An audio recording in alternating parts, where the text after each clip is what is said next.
A Chinese AI model so large it cannot run on personal devices is suddenly being treated as a real challenger to America's best systems.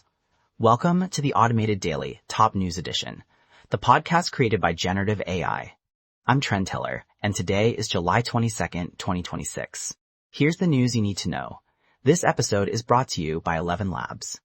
11 Labs lets you discover the future of AI audio with cutting-edge voice technology.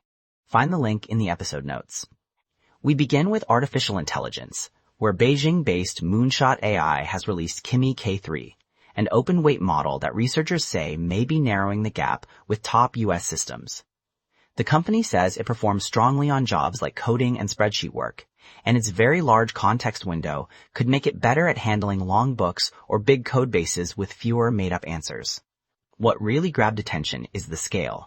2.8 trillion parameters, making it the largest open-weight model announced so far. It is far too big for consumer hardware, but symbolically it matters. Analysts say it shows Chinese firms can still build frontier AI despite U.S. chip restrictions, and it adds to the sense that the global AI race is getting much tighter. AI is also facing pressure on two other fronts: copyright and the future of the web. A federal judge has approved a $1.5 billion settlement in the lawsuit accusing Anthropic of using pirated books to train Claude. It is being described as the first major settlement of the current AI copyright wave, and potentially the largest copyright recovery on record. The case is especially notable because a judge had already suggested that training on copyrighted books may be fair use in some circumstances, while still ruling that obtaining them from pirate sites crossed a line. At the same time, Google's search engine is moving deeper into AI-generated answers that keep users inside Google rather than sending them out to other websites. Publishers and online businesses say that shift is cutting traffic sharply, raising fears of a so-called Google Zero era, where the open web gets less of the attention and revenue it has long depended on. In the Middle East, Yemen's Houthi rebels say they are imposing a blockade on Saudi Arabia by targeting Saudi-linked shipping in the Bab el-Mandeb Strait. Even if only part of that threat materializes, it could rattle one of the world's key trade routes. Roughly 12% of global trade passes through that narrow corridor linking the Red Sea to the Gulf of Aden. If shipping companies decide the risk is too high and reroute around southern Africa, journeys would take longer and become more expensive, adding pressure to oil markets and container shipping. The move also raises the risk that the Yemen conflict could intensify again after a period of relative calm. In medical research, there were a couple of encouraging developments in cancer. Scientists at University reported that a fully human antibody stopped aggressive prostate cancer from growing and spreading in preclinical studies. That is early-stage work, so it is nowhere near routine care yet, but researchers say the approach could potentially offer a safer option with fewer side effects. Separately, Weill Cornell Medicine researchers made progress with patient-derived tumor organoids, tiny lab-grown versions of a patient's cancer.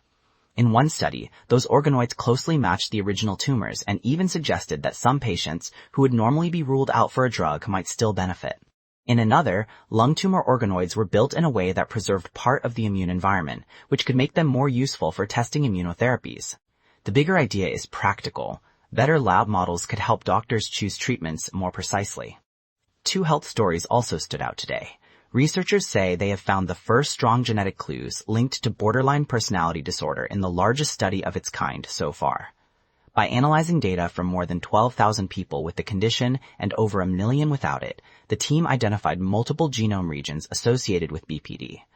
The findings do not make the disorder simple or fully explained, but they do suggest biology plays a meaningful role and could push the field toward better research and, eventually, better care. Meanwhile, Europe's Disease Prevention Agency is warning that antibiotic-resistant gonorrhea is spreading more locally across several countries, including France, Germany, Sweden, and the UK. Officials say the infection remains a relatively low overall risk for the sexually active population, but the resistance trend is a clear warning sign because treatment options could narrow if it continues. And finally, a space story with a clever twist. Astronomers using NASA's James Webb Space Telescope have found a third giant planet orbiting the nearby star, Beta Pictoris. What makes this discovery unusual is that the planet was not first spotted as a bright dot in an image. Instead, researchers detected its chemical fingerprint, especially signs involving carbon monoxide, and later backed that up with hints of water vapor and methane. The planet had stayed hidden inside a very dusty debris disk that makes ordinary imaging difficult. That matters because it suggests spectroscopy, essentially finding planets by the signatures in their light, could become a powerful way to uncover worlds that would otherwise stay invisible. Thanks to our sponsor, Consensus. Consensus uses AI to help you find and understand research papers, and you can get a free month. Find the link in the episode notes. If you want a fast way to stay current on AI, world affairs, science, and health, come back for the next edition. I'm Trend Teller, and this was the Automated Daily Top News Edition.